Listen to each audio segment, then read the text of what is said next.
Today, I'm gonna be fishing the bottom and the top of the spillway.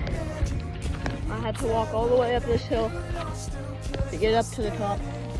I got one fish down there, but I didn't get it on camera, so we're gonna try and get a few more on camera. First one of the day, well, technically second one, but first one that I'm recording. Tiny little guy, slammed the drop shot. Just got this, another small one, probably half a pound or less.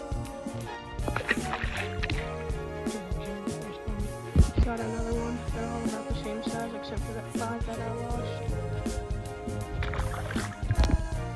Fifth and probably final fish of the day, a little chunk, probably half a pound.